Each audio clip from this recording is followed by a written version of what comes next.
Hi there, folks. I'm Steve. I did a live stream today about the enemy for business in 2022. Now, I come from the zipline aero adventure park industry, and I kind of spoke to that industry specific today, but so much of the content really could be applicable to any small business, even businesses with 100 to 500 employees. So I thought I'd patch this together, still put it up online because you still might find value in it. And please, if you do, hit the subscribe button below. Be sure to hit notifications. And next time we do a video, we upload some content, you're notified. Thanks for visiting. Hope you enjoy the video. Bye now.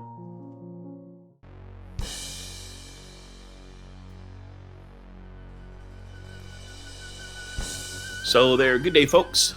I'm Steve Gustafson. I am from Experience-Based Learning, and we're doing a live session on YouTube today. And I'm gonna bring to you the topic of what is the enemy in 2022 for your program, business, whether you're a camp, for-profit, not-for-profit operations program. Maybe you're a zipline aerial course builder and you have a construction company. This can almost really apply to any business, a lot of the basic practices. But in principle, I'm going to speak today specifically around the zipline and aerial course adventures industry. And we're going to have also a live chat window going on here. And in order for your chat to show up, you need to be subscribed to the channel, okay? Also, if you subscribe to the channel, you can also get notifications. So when we do another upload of a video from entertainment purposes or for training, for zipline, whatever it may be, you can get notification of that. Now, I've got here in the window is our website. So if you want to find out more about us, we're at ebl.org. This is our website, so this should look familiar. A lot of things about our industry that are very unique and specific, but also a lot of our industry also transcribes over into other industries. But I've just got about 4 full pages of notes here. Is a sketch outline, and I'll kind of run through it here, and we can kind of do it in real time. I'll minimize this screen. So let's get started here. So again, I'm Steve Gustafson. I'm the owner of EBL Ziplines. I operate currently 3 courses in the state of Illinois and Idaho, and we have affiliate programs in Massachusetts, Iowa, another course in Illinois and Chicago area, and one down in Tennessee. So we've kind of got our hands in 7 programs. And in our heyday, we actually had 12 programs, 8 that we owned and operated, and 4 more or 5 more that were in our partnership program. So with that, I've been in the industry for 35 years. I was also a programmer for corporate team building, did adventure travel work, hired, fired, do the insurance, do all the behind the scenes, CEO, right down to the guy who washes the dishes. So, and everything in between.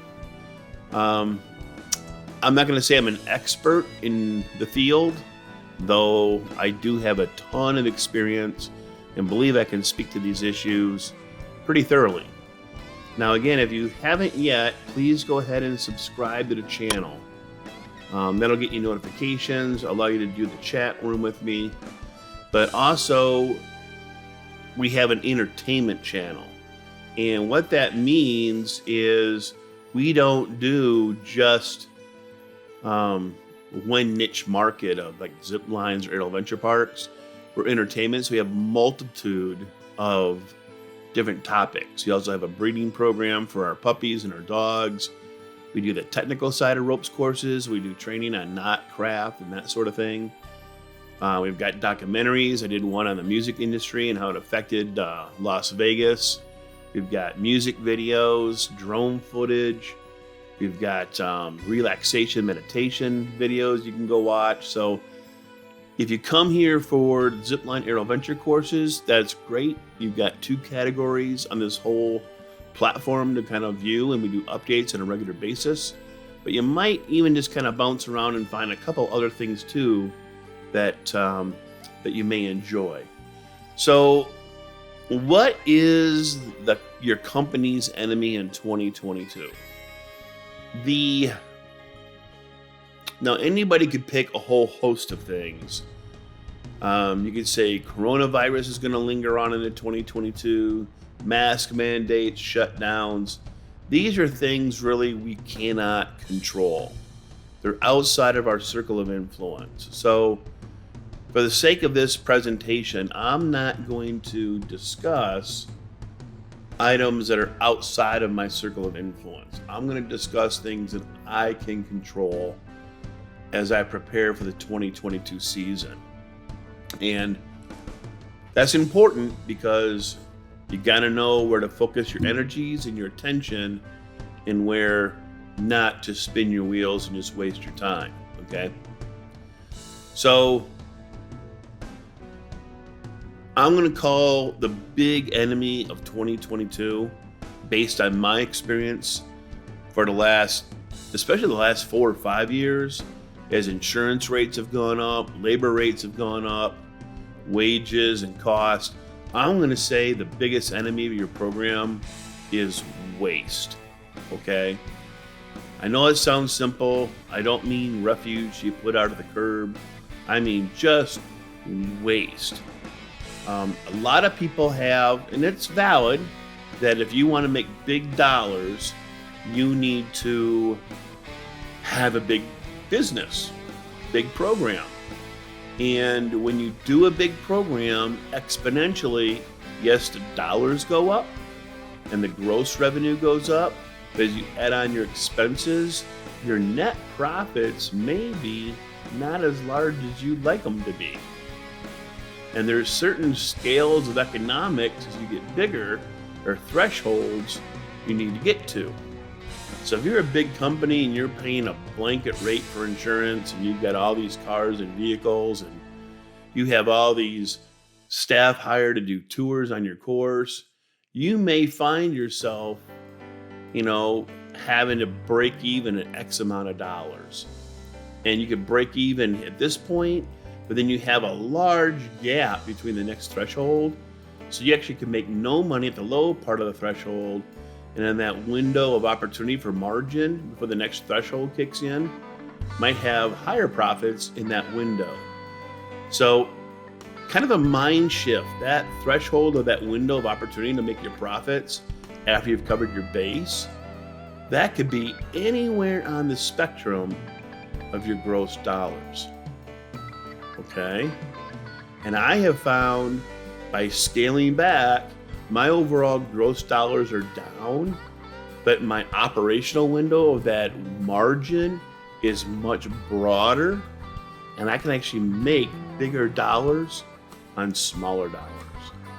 And I know that makes no sense, but it's true.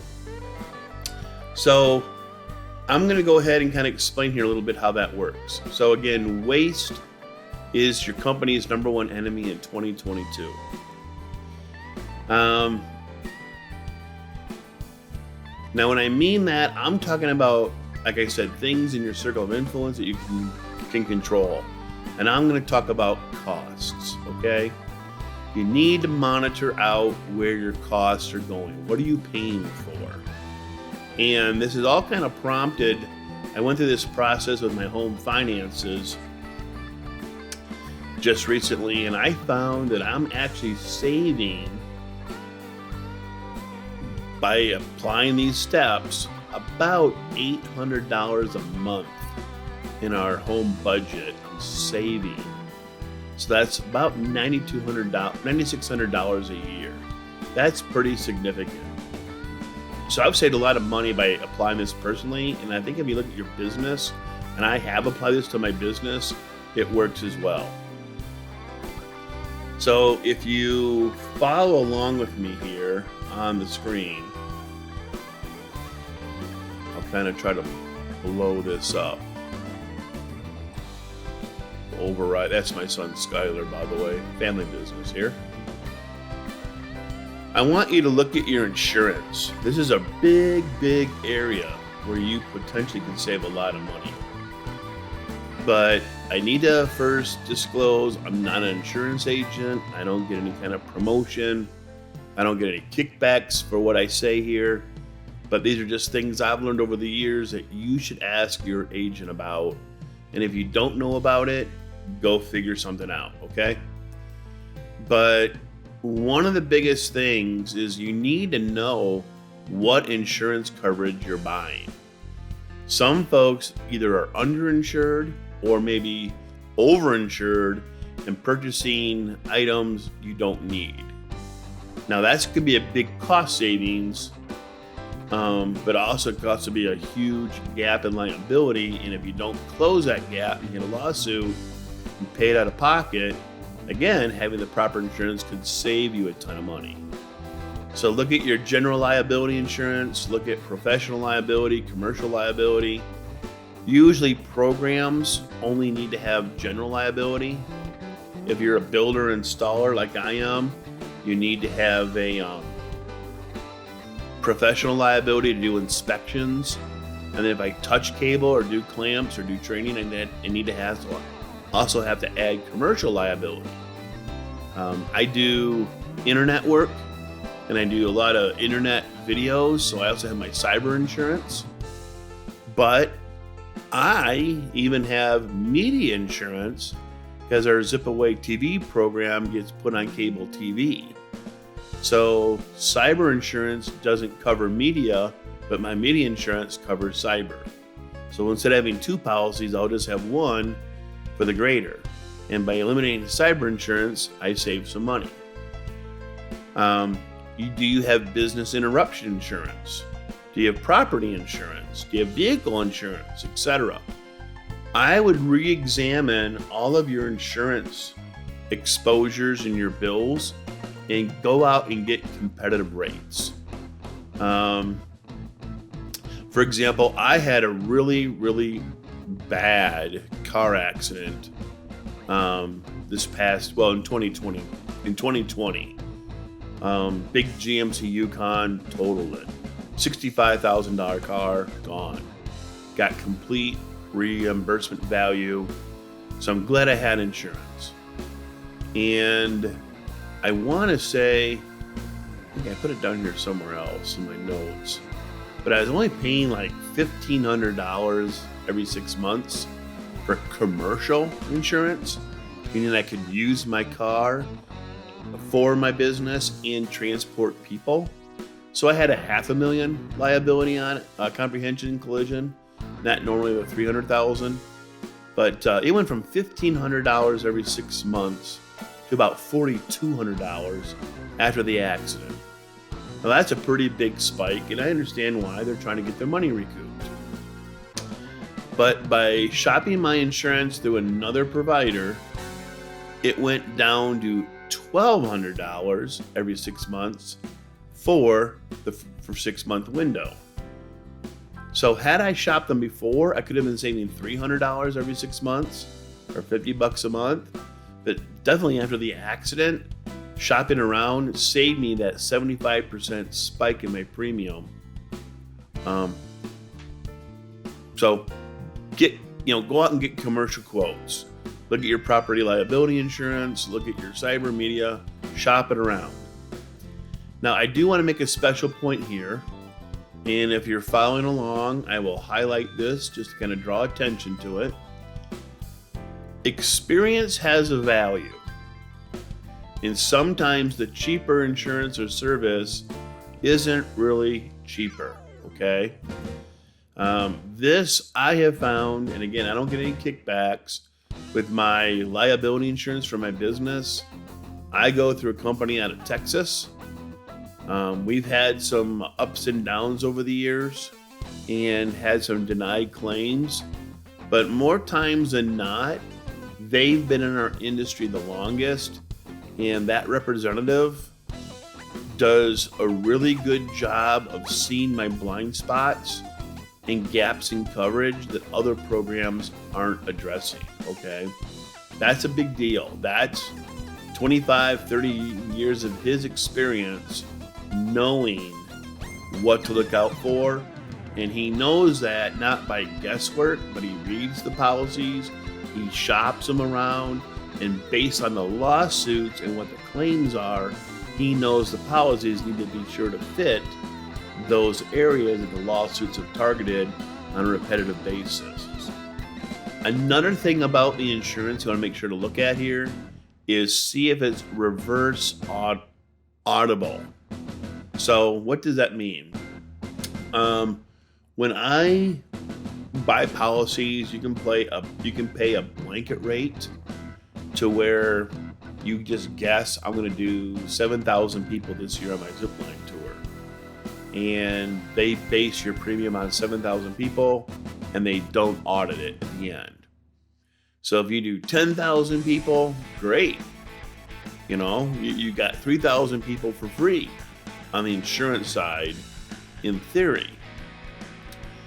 But if you were a program and you had just renewed your insurance and COVID hit, and you had put down, I'm going to do 20,000 people this year, and then with COVID you did 2,000 people, you still paid the premium for 30,000 people, your quotation, and you don't get the difference back.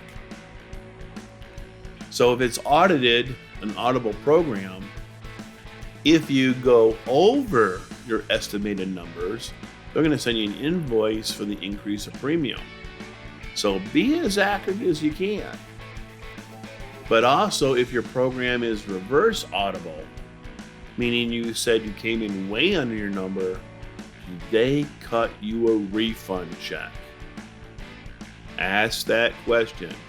More times than not, the answer is no, unless you set that up from the beginning. So when you get your quotation, I would put in firm numbers. I wouldn't pad it by, I expect to grow 20% this year. Wait and see. Put down last year's numbers, and then if it gets audited, make sure you set money aside if you have a good year, pay the premium difference. If you have a high number, make sure you go in and get audited and you want your refund as well. So ask those kind of questions, okay? Next area I want to look at is labor. Again, we want to look at the waste that could be occurring in our labor area. Now, this in itself can get pretty specific.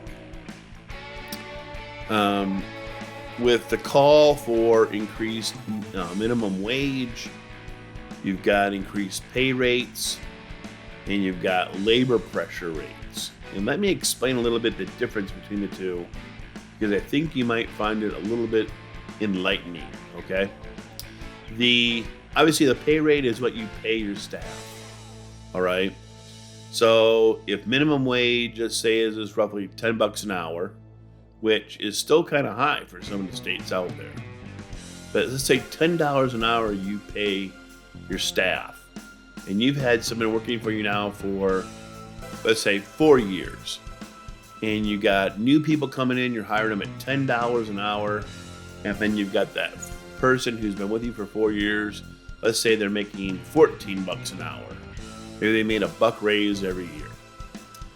Well, the pay rate that you pay your staff at $10 an hour, or $14, spills over also into your unemployment benefits, as far as your unemployment insurance. If they want to claim unemployment, you've got to look at your worker compensation payments, and worker comp is usually a percentage based on your payroll and exposure, and that comes by categories. Retirement benefits, if you've got a 401k program, or you just do some kind of a matching retirement and it's based on a percentage of salary and wages, that's going to go up as well. Look at all the hidden admin costs too to adjust to changing minimum wage or the market competitive rate structures. So just because, let's say, minimum wage goes to $10 an hour in your state, and a lot of states are talking $15 an hour, and you just had the staff at $10 an hour last year, you got a 50% spike in pay rates. That's going to trickle over and also up your worker comp, retirement benefits, admin costs, unemployment benefits. So $10 to the employee jumped to $15 really means that $15 to the staff might cost you as a business $22, $23 per hour. And if you withhold taxes, unemployment taxes and Social Security, that's a copay. The employee pays half and the employer pays the other half. So as increased pay rates go up, these other area costs are going to go up proportionally as well. So be on the lookout. So you got pay rates, and then you have what's called burden labor pay rates. Burden labor takes into account all these other behind the scenes hidden costs. And employees don't often get it. I know I didn't at the time, but now as I'm a business owner, I completely get it. Labor pressure is an interesting thing here. And I'm going to highlight that in sky blue because it's kind of a cold thing. It doesn't make you feel good. But again, I understand the logic. So let's say you have employee A and you have employee B. And employee A has been with you now for that 4 years. They're making $14 an hour. And employee B is a new hire that your hire rate would have been $10 an hour. Okay? Now, how do you handle as a program if the minimum wage in your state goes to $15 an hour? So that new hire comes in at $15 an hour, but your staff of 4 years is only making $14 an hour. Okay, how are you going to handle that? What's fair? Do you bump the staff that was there for 4 years up to 15 to match the new minimum wage? Hey, you're giving them a buck raise, right? But how do you compensate for the difference in salary, if you will, or seniority between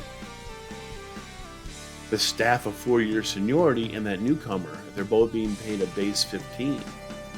So the labor pressure comes from that 4-year-old staff saying, well, if I was making 14 and the new minimum wage is 15, I should get that plus the $4 difference I should have been getting over the newcomer at 15. So I should go from $14 to $19 an hour. You got to bump them $6 to be proportional to adjust for the new labor rate. And that's hard. So a new minimum wage at the low end, you think maybe only applies to new hires. That has upward pressure on everybody else who's been there to get their proportional take. I'm not going to go into politics here, but you can see that's just going to be a rat chasing its tail. You get paid more, costs go up, you charge the clients more, they pay more, society goes up, rates go up, and your buying power then still goes down. So short term, getting a pay increase may help you, but long term, that's how inflation gets going. And that's politics. Let me step back. But from a business perspective, I need to know that there's increased pay rates, there's burden labor, and there's labor pressure for those who've been there. They want their incremental raise proportionate to any new raise coming up the line. So again, things to think about. And if you haven't, you better sit down and have those conversations now and prepare before you hire your staff for this year, especially if your state now has a new minimum wage for 2022. How are you going to handle those issues? I would look at my website, email programs, social media platforms, and services.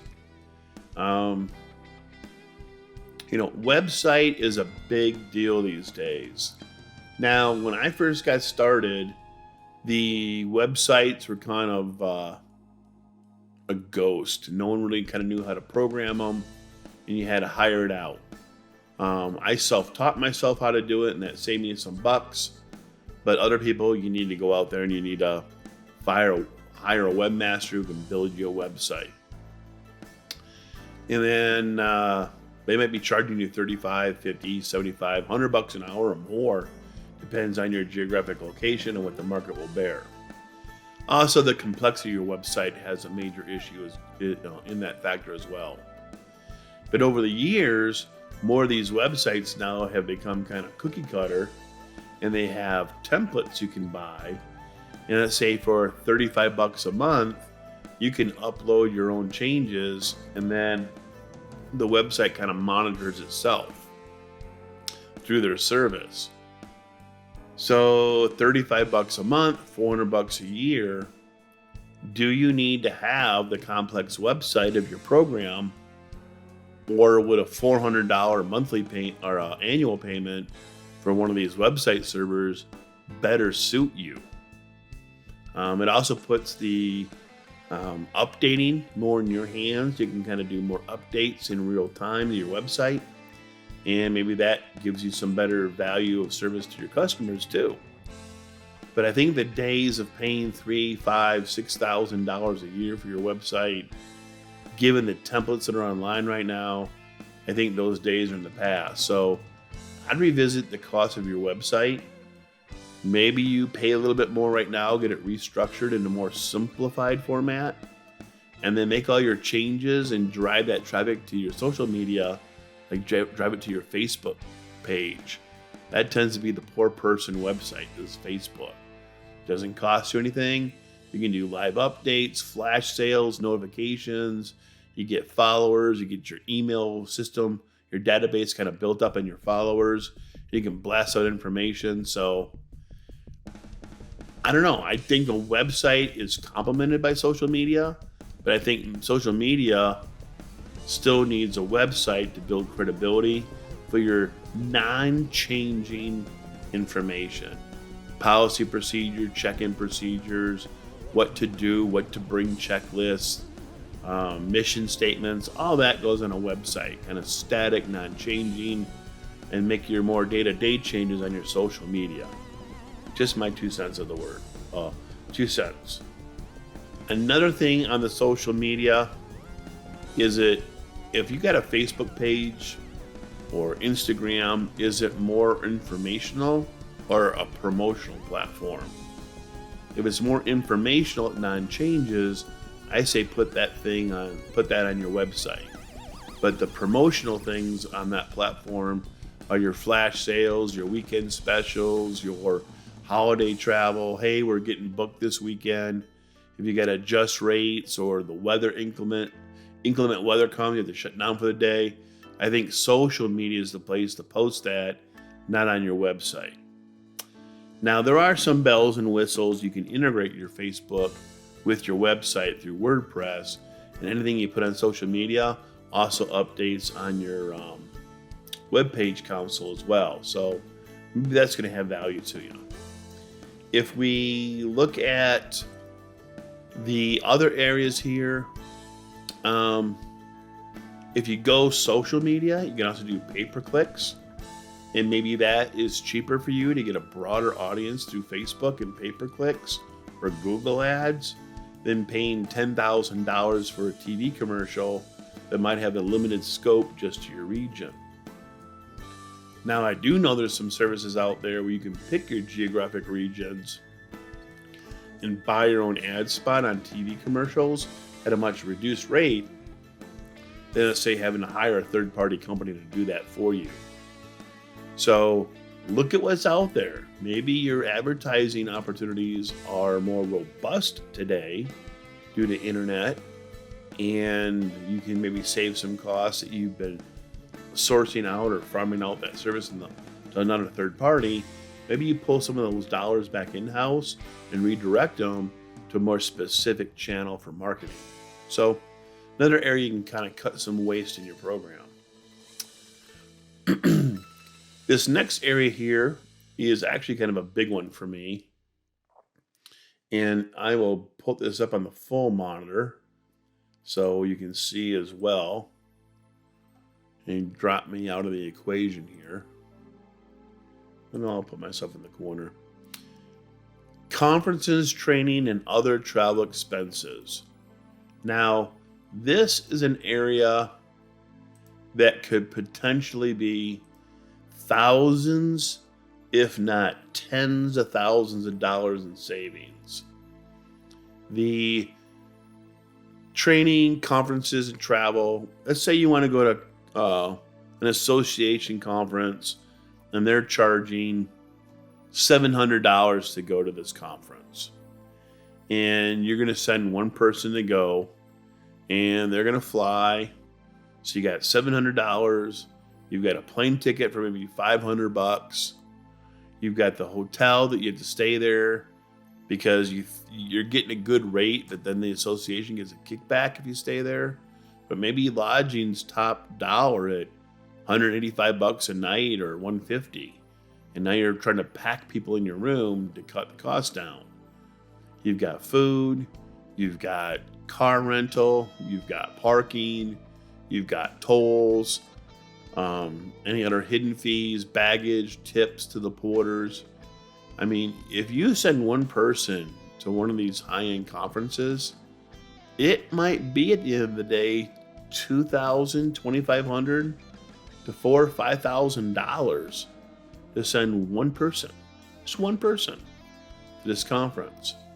Now, ask yourself, why are you going to this conference? Why do you need to go and get this information? Now, professional development, networking, being social in industry, picking up on trends, doing the visitor booth walkthroughs, all highly valuable, reasonable expectations at a conference, okay? But I question the expense. If I could find another conference that's more economical that I can drive to, perhaps the same $4,000 I would put to one person, I could better send 4 people to a more regional conference and get a lot of the same content, a lot of the same interface. And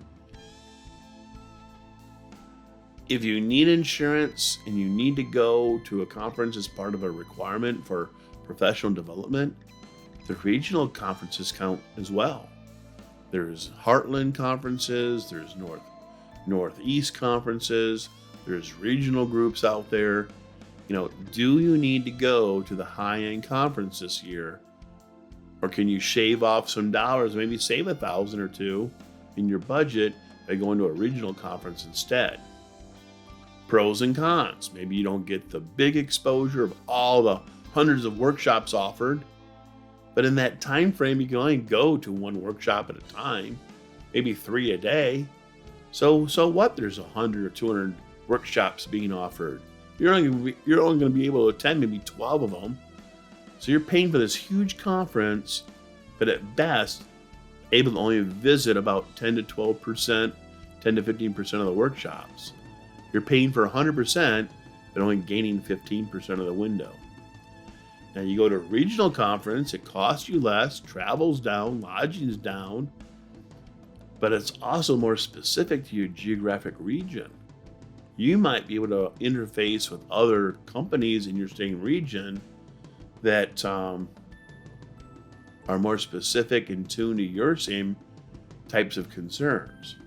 So, pros and cons, but the savings you have, that could maybe send, like I said, 2, 3, or 4 people to the regional conference and disperse that knowledge through more of your program.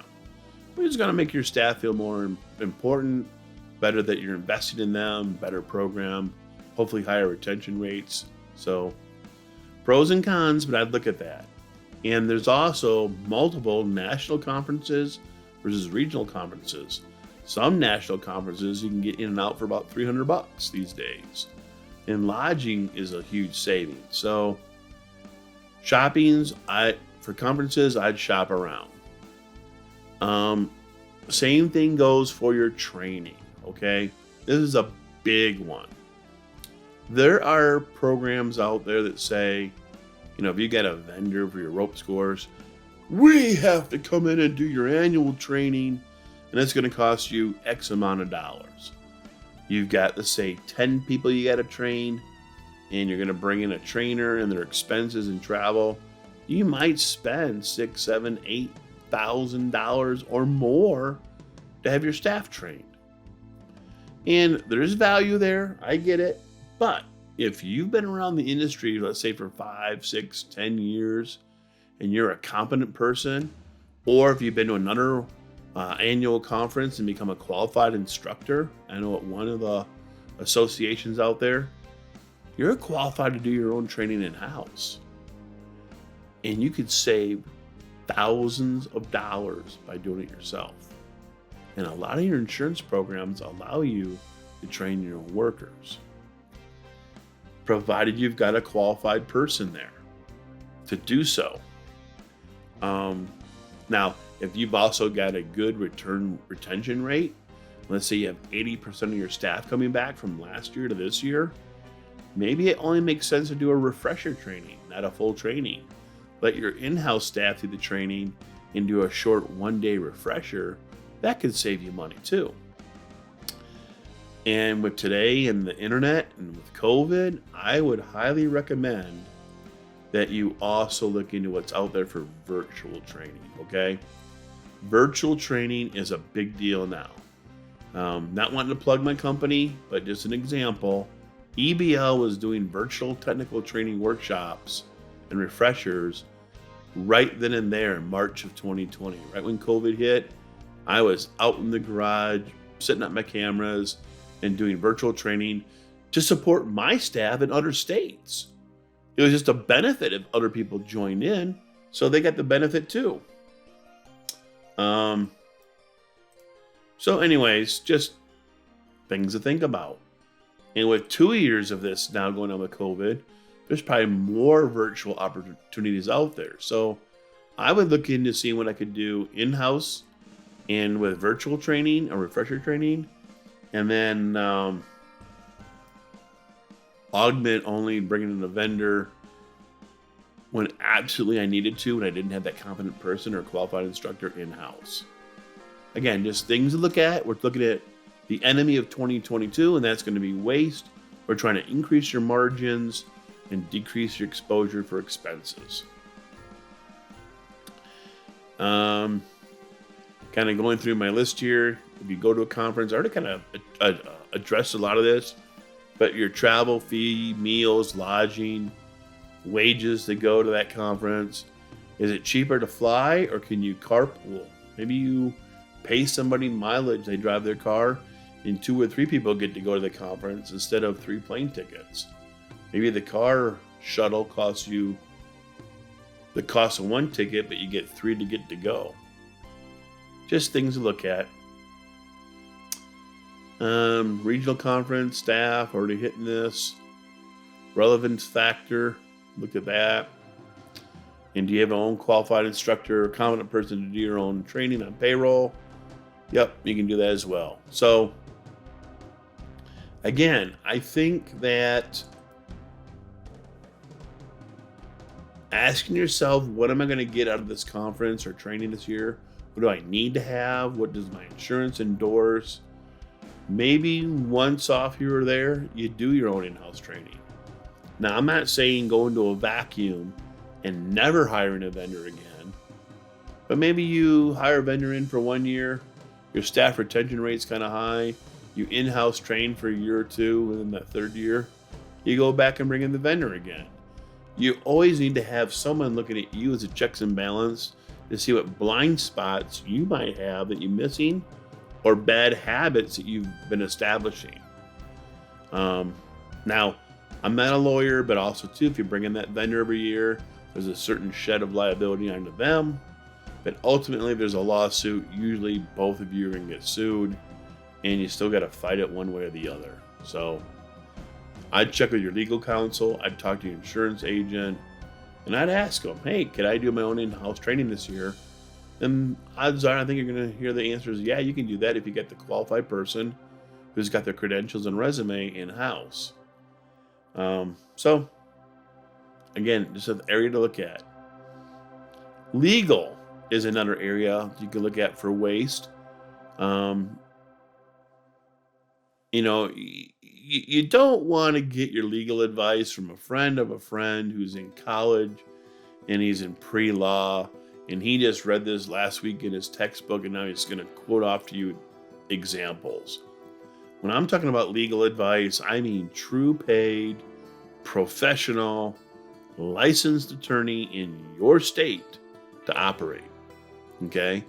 And they're not cheap. It could be at the low end, $200, $250 an hour. At the high end, $1,000 an hour. I have a media attorney that I pay that looks at some of my media contracts. They're $1,200 an hour. So do I call them up and shoot the crap on the phone and waste 5 or 10 minutes? Nope, I jump right to the point. And that's a good thing. Whatever your legal issues are, looking at your waiver forms for the year, looking at your employment handbook for the year, your practices, find out what you want to be reviewed for the year, isolate it down by subject, get as much information put together so you're not running into the build-up with your lawyer with excessive hours of time as they try to sort out where you're at. The more work you can do up front to help your attorney get to the point, they can isolate on that advice, and your hourly rate is that hour versus 10 hours. You can do it in 1 or 2 hours to save money. So identify those needs you need your counsel on. Waivers, copyright and articles, social media, your website. Dial down what you want them to review and why you want them to review it. So again, just be purposeful. Be purposeful. It's going to be transportation. Now, you want to look at your company vehicles, okay? Are they in good working condition? Do you need to upgrade to a different car? Maybe you need to get better mileage or features or safety features, different airbags. Sometimes a newer car can end up saving you money because it has less maintenance, less gas, insurance rates are cheaper because you have more safety features on it. Sometimes that old car you keep at camp trying to plug along is costing you twice as more than just replacing it with a newer vehicle. Just something to think about. Another thing is, for insurance, look at your driver policy.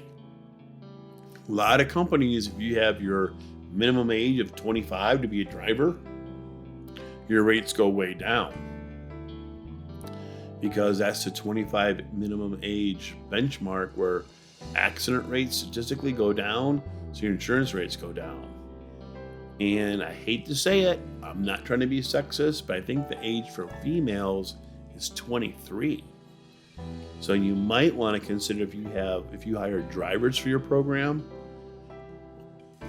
It's hard. I don't want to be sexist, but look at hiring females.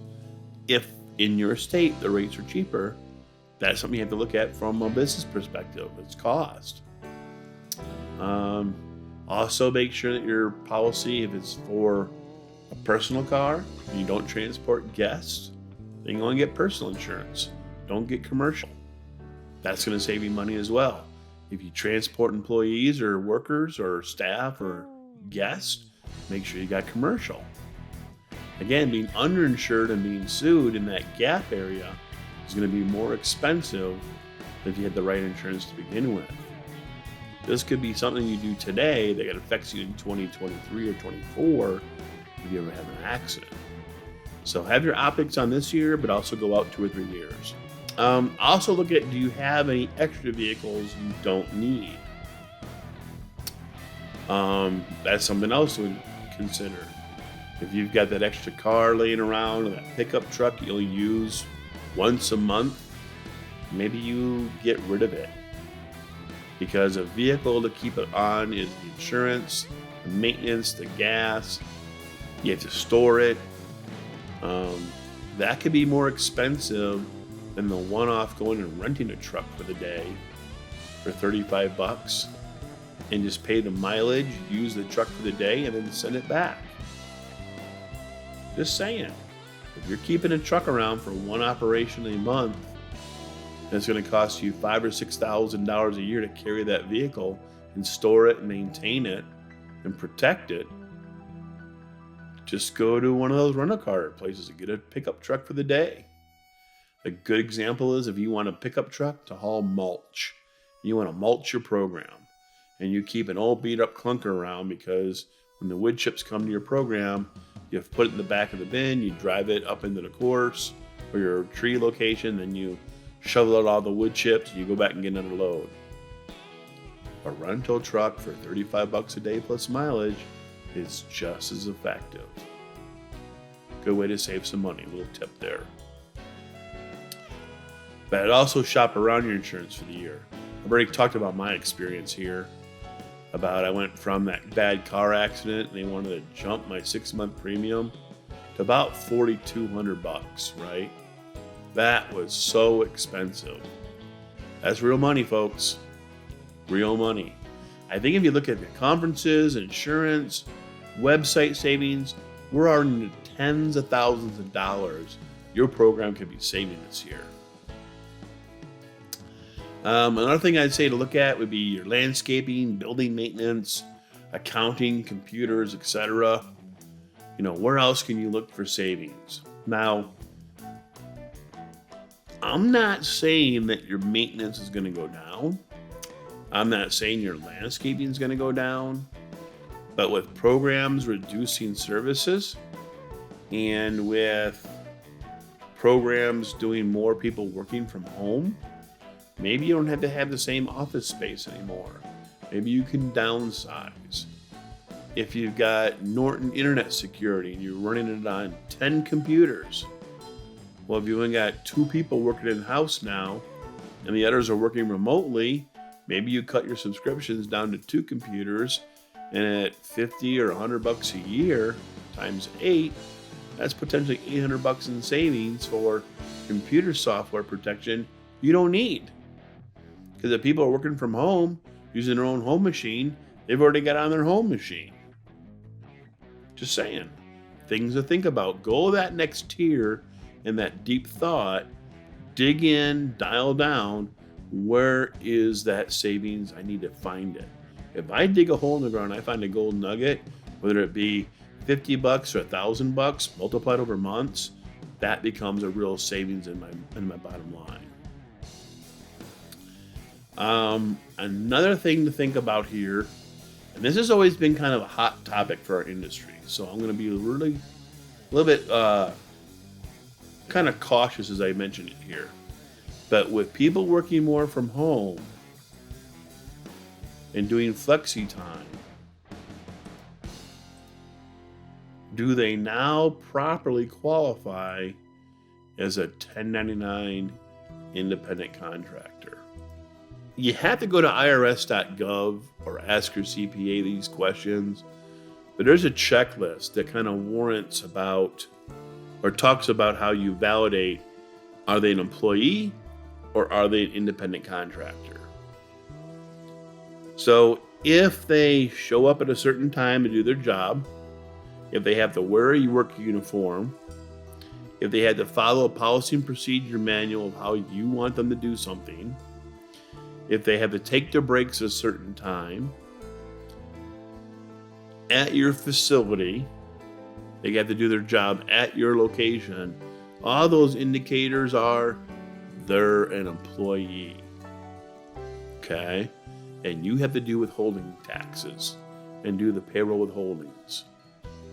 The independent contractor shows up at their own time and their own schedule, can work from home, can juggle their schedule, have flexi hours, don't have to wear a uniform. Maybe they have their own protocols for how they conduct themselves on the phone. But the more of the independent you can accelerate in their work, they might be a 1099 independent contractor. And if they qualify, consider paying them that way. They're not going to have the withholdings taken back, so there's going to be more money in their paycheck on the front end, but it's up to them to do the withholdings and pay taxes. And then they can write off certain parts of their house for deductions, as now it's an office space at their house. So you can pass through those savings to an independent contractor, but they have to be savvy to know what they're doing so they can receive those pass-through savings. And as a company, you're no longer having to pay that person's wages on unemployment, on workers' comp, and that saves you there. And you're not having to do a match on the Social Security and FICA taxes for the withholdings. So that's a bigger conversation to have with your employee is, are they your employee or are they an independent contractor? But I'd ask your CPA, your accountant about that. Go to irs.gov is a good website. They have like a checklist that kind of helps you remedy if they're an independent contractor or not. But look at that. That might be an area for savings for you and for the worker. They might enjoy more flexi time and take that responsibility on themselves. Okay, hours, program minimums, and other controllable exposures. This is kind of another big one that if you haven't dialed down and really looked at this, you could be wasting lots of money. This has been a big one for me for the last 2 years with COVID. It's the rule of 80-20. 80% of your business comes from about only 20% of your offerings, okay? So if I've got 10 programs I offer, 80% of my revenue might come from 2 of them, and those other 8 are just kind of costing me money. You might want to look at consolidating your program or your zipline tours or aero adventure park hours down a bit and look at where your revenue really comes in and cut out the programs your revenue doesn't apply. I use my reservation software and I can see what days of the week each program is more specifically used or not used, and over the year where my revenue comes from one tour over others and my low earners. And I'll cut out my low earners. I'll redirect people to go to another tour, or I'll split shift them. So let's say I've got a long tour of 6 zips and I have a short tour and a long tour. I will sell any open spots I have on a long tour as a short tour because the first half is the same. And at the end of that half, the short tour paid patrons will drop out, return their gear, but the long tour paid patrons will continue on the tour. So I actually have 2 services in one, and I'm maximizing my spots. If I can take 12 people on that tour, I'm now running full tours of 10 and 12s, not 4s and 6s. Just saying. And if you do that, a lot of times my upcharge rate is about 85%. If they were on the short tour and they have a chance now to bow out and be done or upcharge the difference, 85% of the time they'll upcharge the difference to do the full tour, and I actually now get a bigger sales day than I had on the books. So a little bit of how you can apply that 80-20 rule and minimize unnecessary services. That also helps me in staff labor rates. My hours are down. I can sometimes use fewer staff in a day.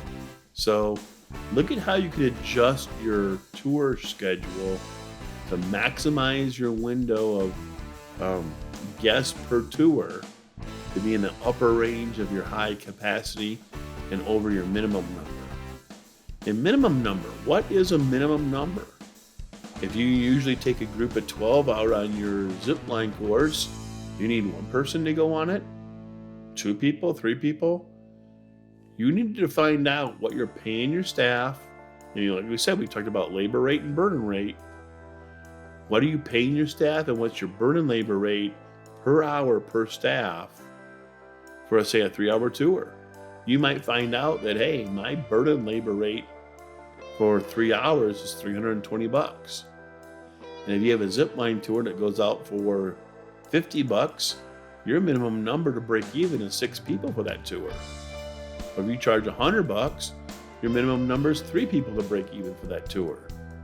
So if I have a onesie, twosie, or threesie call up, I'll steer them into another tour to maximize that tour number and minimize that low one on the books, and I'll cancel it and I'll steer business. Again, that's just maximizing my time. That's just smart. And I'll pay a person $15 an hour to handle that on the sales phone. Because if they only get paid $15 an hour on the phone and they can do that 3 or 4 times a day, and I cut out 2 tours that I don't need that are necessary, I just saved $640 by paying somebody $30 a day or a couple hours a day to steer and manage that process. I will pay $30 to save $640 any day of the week. Okay? That's just being smart.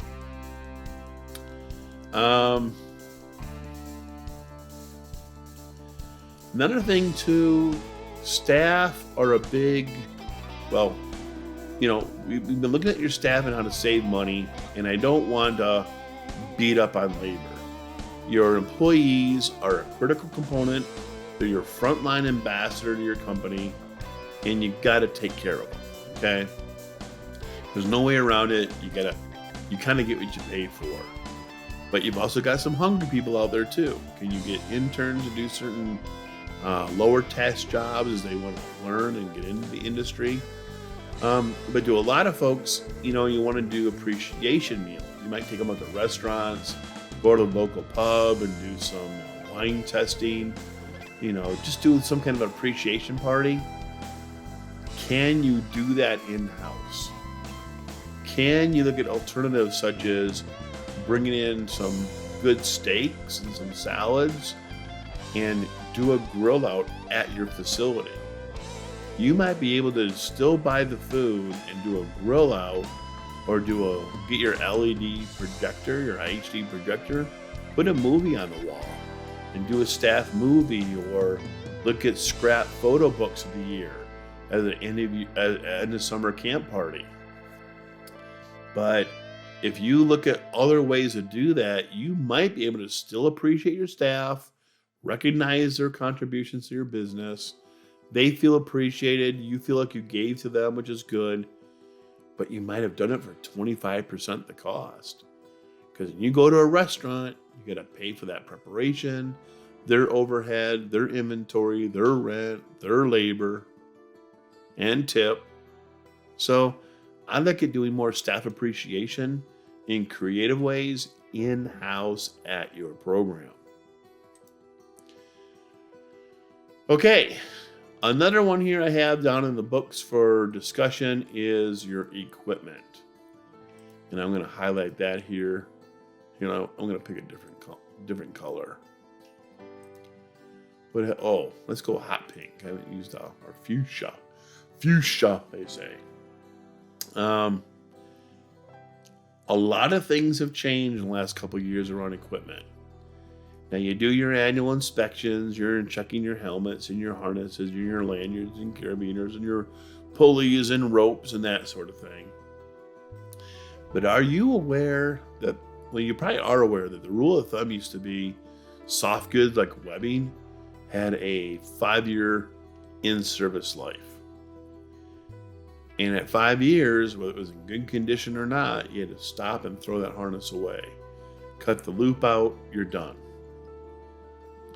Well, in 2018, things started changing. And in 2019, they really did. People started doing doing brake tests on webbing. And they were finding out that at 5 years in service life, it was still retaining 90 to 95% of its strength. So some of the manufacturers have extended their service life for ropes or harnesses or webbing to 7 years or 10 years. Or in this case, I'll get specific, Robertson harness. If you use your harness or your webbing less than 6 months in a year, you can consider it as a half year in service. So now your 5-year service life takes 10 half years or 10 seasons to accumulate. You might not have to be throwing away those harnesses as early as you thought. You might be able to use those webbing lanyards longer than you thought. Have you really checked into that? I'd go back and make sure you're putting on your in-service dates on your harnesses and your webbing products and your ropes, and making sure you're eking out as much expectancy of use as you can on that product. Now, this does not replace proper inspection. If it's got a failed characteristic or a cut to the core shot, or your harness is frayed more than 50% in one area, or you think you spilled a chemical on it, when in doubt, throw it out. But if you can eke out another year, and harnesses are not cheap, they're $85, $100 a pop. If you can get one more year out of those 10 harnesses, versus have to buy them right now today, that could save your program budget $1,000 in gear. Just saying. Know your equipment, know the retire rate and cycle rate, and make sure you're not getting rid of gear prematurely. And if you are getting rid of gear, because you need to, how can you repurpose it? What else can you do with that gear or equipment as not just completely waste and throw it away? Give you an example. I heard this one and it was kind of cute. When helmets go bad, you can flip them upside down and use them for pots for plants. And a program actually had some old steel, and they had their welder weld up like an armature that had these different arms to it. They had a Christmas tree, and they had helmets of different colors hanging with plants growing out of it. And I thought that was kind of a cute little repurpose project for your helmets. Just go to the landfill, make them for potted plants. You could also put tomatoes, green beans, you could grow vegetables in them. And they're colorful. You got little holes in the bottom, so if you have excess water, it just drips through. But kind of cool. And how can you repurpose equipment that won't ever slip back into your course, but maybe use it elsewhere and not have to buy something to replace it or use it elsewhere? So just some thought. And I'm sure there's things that I'm going to pop to my mind after we get done here that I thought, oh, I should have mentioned this, or oh, I should have mentioned that. But overall, I think the biggest enemy that we can control in our company, within our circle of influence this coming year, is waste. And I've actually found that by decreasing the size of my company, I've increased the opportunity of margin window, and I'm making bigger dollars on smaller dollars. My margin of profit is a higher percentage now than it was 3, 5, 10 years ago. When I had larger gross dollars, my margin of profit was lower. Now I make lower dollars on the front end, but my margin's greater, and I have a lot less stress. So more time for hobbies, more time for pet projects and that sort of thing. And in my case, literally pet projects. I'm also a dog breeder. So I don't have any questions popping up here in the window. I'm going to sign off. Thank you so much for your time. I hope you found some value. A nugget or two of wisdom I threw in here for you to kind of consider and look at savings for your program. I mean, if you go through this and you can save $10,000, $20,000, $30,000, you're saving someone's salary for the year. You're keeping them employed by sharpening your pencil. So again, please subscribe here to Zip Away. If you like this, we're going to do more live sessions on specific topics. I do ropes challenge course, technical training, knot tying, harness fitting, carabiner operation, the virtual trainings. We do some of that as well. If you're trying to save some money, you can come get it here. Also, and if you like other entertainment, we've got music videos. We do rock band sessions. We've got our own soundtrack music for the TV show. We've got ZipAway. So ZipAway, the YouTube channel, is more entertainment and has multiple layers of programming for your enjoyment. Again, thanks for calling. I'm Steve, and have a good day. And don't forget to zip away. All right. Bye-bye, folks.